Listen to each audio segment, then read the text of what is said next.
វីដេអូបង្ហាញអំពីយន្តហោះប៉ុន្តែអត្ថន័យបងប្អូនសូមបង្ហាញអំពីអត្ថន័យផ្សេងទាក់ទងជាមួយនឹងការជិះយន្តហោះបងប្អូនដោយសារតែថ្ងៃនេះគឺខ្ញុំជួបផ្ទាល់ខ្ញុំជួបគឺ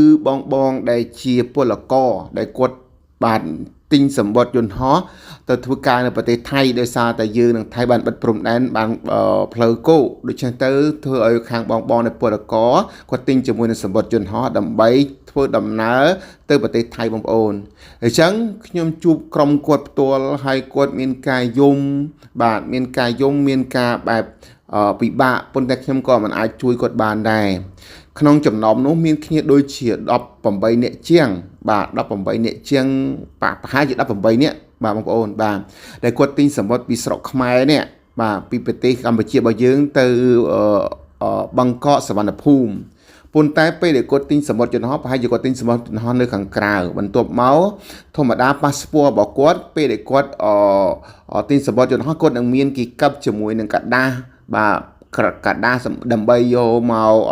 check in ឬក៏ចុះឈ្មោះទទួលយកសម្បត្តិយន្តហោះអញ្ចឹងប្រហែលជាក្រុមហ៊ុនដែលគាត់ទិញខាងក្រៅនោះគាត់បានកាប់ជាមួយនឹងកាដាសជាមួយនឹងប៉ាសពតរបស់គាត់ហ្នឹងអញ្ចឹងប្រហែលជាគាត់ធ្វើប្រហែលក្នុងការបាទដកគ្រប់កើបចេញពីសម្បត្តិយន្តហោះនេះជាបទពិសោធន៍មួយហើយបងប្អូនត្រូវតែចងចាំផងដែរអញ្ចឹងទៅធ្វើឲ្យប៉ាសពតរបស់គាត់ពេលដែលគាត់ដកកាដាសនោះមកគាត់អត់មានការយកចិត្តទុកដាក់ឲ្យលហែកនៅទំព័រប៉ាសពតរបស់គាត់បាទលហែកប្រហែលជាខ្ទង់មួយកូនចុងដៃបាទមួយកូនចុងដៃនៅទំព័រប៉ាសពតរបស់គាត់អញ្ចឹងពេលដែលគាត់មកចុះឈ្មោះបាទដើម្បីទទួលយកសម្បត្តិយន្តហោះបាទនៅក្នុងពលានសម្ដេចតេជោអញ្ចឹងទៅធ្វើឲ្យខាងរំការងារដែលលក់សម្បត្តិ check in ហ្នឹងបងប្អូនបាទគឺអត់ឲ្យគាត់ធ្វើដំណើរយន្តហោះទេបាទហើយឮថាគាត់មកនឹងទាំងអត់ស្រួលខ្លួនទៀតបាទហើយគាត់ថាគាត់មកដូចពីខេត្តព្រៃវែងបាទព្រៃវែងហើយមួយទៀតបងប្អូនគាត់ខំទិញសម្បត្តិយន្តហោះអស់ច្រើនណាស់បាទតែសម្បត្តិយន្តហោះហើយទាំងការធ្វើប៉ាសពតដើម្បីគាត់បានមកឡើងយន្តហោះហ្នឹងបាទទៅប្រទេសថៃប៉ុន្តែអ្វីដែលគាត់បរាជ័យហ្នឹងគាត់បានមកដល់ភ្នំពេញមួយយប់ហើយគាត់ជិះតាក់ស៊ីពីភ្នំពេញមកដល់ពលានហើយតែដល់ពេលដែលគាត់ចុះឈ្មោះយកសម្បត្តិយន្តហោះនេះដើម្បីគាត់ហោះហើរទៅសវណ្ណភូមិនេះគឺគាត់បរាជ័យដោយសារតែប៉ាសពតរបស់គាត់លហែអញ្ចឹងខ្ញុំសូមជម្រាបទៅដល់ពលករបាទពលករទាំងអស់បាទដែលគាត់អាចធ្លាប់ឆ្លងប្រទេសហើយគាត់ធ្វើប៉ាសពតហើយប៉ុន្តែគាត់ធ្វើប្រហែលជាមួយនឹងលហែប៉ាសពតឬក៏ធ្វើឲ្យប៉ាសពតសើមប្រឡាក់ខ្លាំងបងប្អូនគឺគេអត់ឲ្យយើងឆ្លងទេបាទគេអត់វាយប៉ាសពតឲ្យយើងចេញទេដោយសារអីផលពិបាកដែលបងប្អូនពេលដែលយើងវាយទៅបើគេឲ្យយើងទៅពីស្រុកខ្មែរពេលទៅដល់ប្រទេសថៃគេនឹងមិនអត់ឲ្យយើងវាយចេញវាយចូលទៀតទេអញ្ចឹងឲ្យបងប្អូនពិបាកអញ្ចឹងគេសូមចិត្តឲ្យបងប្អូនពិបាកនៅក្នុងស្រុកខ្មែរវាល្អជាងអាចនិយាយស្ដាប់គ្នាបានណាដោយសារតែពលករខ្លះគឺអត់ដែលចេះអត់ដែលធ្លាប់ជិះពីយន្តហោះទេអញ្ចឹងគាត់យំប៉ុន្តែខ្ញុំក៏អាណិតគាត់ដែរពេលដែលខ្ញុំឃើញសកម្មភាពនោះបាទប៉ុន្តែខ្ញុំជួយអត់បានដូចគ្នាដែរហើយក៏គ្មាននរណាជួយគាត់បានដោយសារនេះជាការធ្វើប្រហែសរបស់គាត់បាទហើយមួយទៀតខ្ញុំសូមសនំពោទៅដល់បងដែលទៅធ្វើការនៅប្រទេសថៃបាទខ្ញុំទទួលស្គាល់ណាបងដែលជាជនបទដែលគាត់ខ្លះដែលជាយន្តហោះសោះហើយក៏អត់ទាន់ស្គាល់ទាំង ABC ទៀតហ្នឹងបាទហើយដោយសារតែការចំណាត់ស្រុកទៅស្រុកទៅធ្វើការណាបងប្អូនណាដោយទៅបិទព្រំដែនដីគោកតែក៏សុខចិត្តទិញសម្បត្តិយន្តហោះបាទដើម្បីទៅធ្វើការនៅប្រទេសថៃបាទទាំងក៏អត់ដែលធ្លាប់ជិះយន្តហោះទេអ្វីដែលខ្ញុំឃើញគាត់ហ្នឹងបាទជាការសនំពោឃើញគាត់ពាក់ខ្សែកធំណាស់បាទខ្សែកមាសធំណាស់បាទនៅក្នុងពលានស្រុកខ្មែរគឺអត់បញ្ហាទេបងប្អូនបាទអញ្ចឹងណាបាទប៉ុន្តែបើសិនជាបងប្អូនចុះទៅដល់ក្នុងសវណ្ណភូមិបាទនៅប្រទេសថៃពលានគេធំណាស់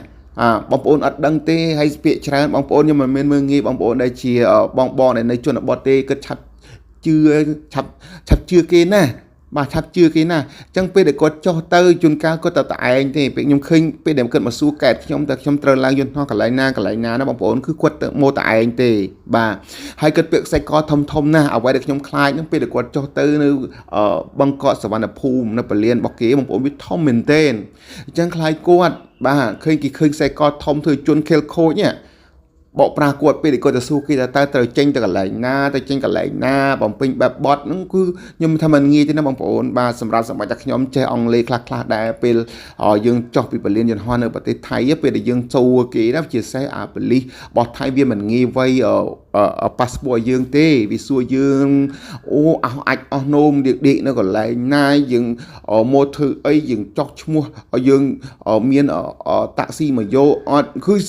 សំណួរគឺច្រើនមែនទែនបាទអញ្ចឹងសម្រាប់បងដែលចង់ទៅធ្វើការនៅពលាដែលទិញយន្តហោះសម្បត្តិយន្តហោះដើម្បីទៅប្រទេសថៃណាគួរតែគិតឲ្យចំណុចហ្នឹងដែលផលប្របាកគឺខ្លួនឯងទេគ្មានអ្នកណាជួយបងប្អូនទេបើមិនជាបងប្អូនវ័យចេញទៅហើយអូខេយើងមានបងប្អូនឬក៏សមាជិកឬក៏ក្រុមហ៊ុនដែលបងចាំយកបងនៅខាងក្រៅប៉ុន្តែសំខាន់ពេលដែលបងចុះពីលើយន្តហោះទៅបងត្រូវការវ័យប៉ាសពតចេញបាទវ័យប៉ាសពតចេញពីពលាននេះគឺកន្លែងនេះពិបាកមែនទែនហើយបើសិនជាបងពាក់ខ្សែកធំទៀតមើលទៅរៀងបែបអ្នកស្រុកខ្សែទៀតបើសិនជាគ្នាគេដែលនៅក្នុងនោះគេចង់ធ្វើស៊ីណាគឺស្រួលណាស់បងប្អូនអញ្ចឹងខ្ញុំសូមសំណូមពរបងបើសិនជាបងអាចណាខ្សែកបងអាចដោះទុកសិនទៅបងប្អូនកុំបញ្ចេញពេកដល់ពេលខ្ញុំសួរទៅគាត់ថាគាត់ពាក្យហ្នឹងដោយសារមានរូបព្រាវរូបម្ដាយរបស់គាត់ឲ្យមកអីចឹងទៅក៏ដើម្បីបន់ស្រន់បងប្អូនបើសិនតានេះជាជំនឿមួយដែរប៉ុន្តែអ្វីដែលជាជួនកាលជំនឿនឹងអាចធ្វើឲ្យយើងជួបជាមួយនឹងបញ្ហាដោយសារតែឃើញរបស់យើងធំនឹងធ្វើឲ្យជនឆ្លៀតឱកាសហ្នឹងធ្វើឲ្យយើងមានបញ្ហាហ្មងអញ្ចឹងខ្ញុំសំណូមពរបើសិនជាបងដែលមិនដែលធ្លាប់ជិះយន្តហោះទី1សូមប្រយ័ត្នជាមួយនឹងប៉ាសពតកុំឲ្យលហែទី2បើសិនជាបងមានខ្សែកធំសូមមេត្តាដោះទុកសិនទៅបាទនេះគឺជាបំណងល្អហើយក៏សូមអរគុណសម្រាប់ការទស្សនាវីដេអូនេះផងដែរ